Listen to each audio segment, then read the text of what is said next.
नमस्कार मुलांनो, आज आपण ऐकणार आहोत खूपच जादुई आणि त्यातून शिकवण देणारी गोष्ट. या गोष्टीचं नाव आहे रात्री जागी होणारी खेळणी. चला तर मग सुरुवात करूया. एका छोट्याशा गावात आरव नावाचा एक गोड मुलगा राहत होता. आरवकडे खूप सारी खेळणी होती. एक मौसूत असं टेडी बेअर, एक रोबोट, एक रंगीत चेंडू आणि एक जुनी बाहुली.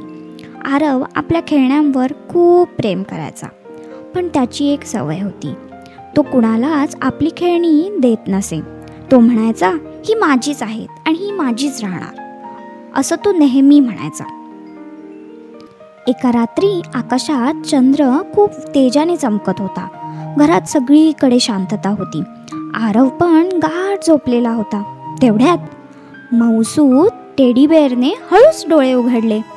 रोबोट म्हणाला, हळू बोलूया, आरव झोपलाय.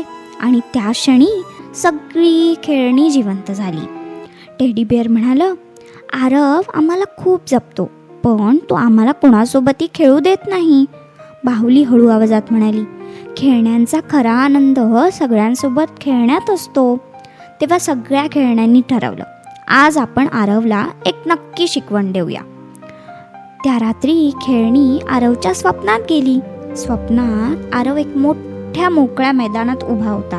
सगळीकडे सुंदर खेळणी होती, पण आरव एकटाच होता.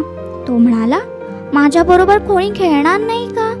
तेवढ्या टेडी बेअर समोर आला आणि प्रेमाने म्हणाला, खेळ वाटून घेतले तरच खरा आनंद मिळतो.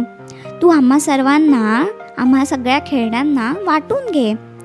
आपल्या मित्रांसोबत खेळ, तर तुझा आनंद अजून वाढेल. आरव दचकून जागा झाला. ते स्वप्न होतं, पण मनाला खूप भिडलेलं होतं. सकाळी शेजारचं मूल आलं.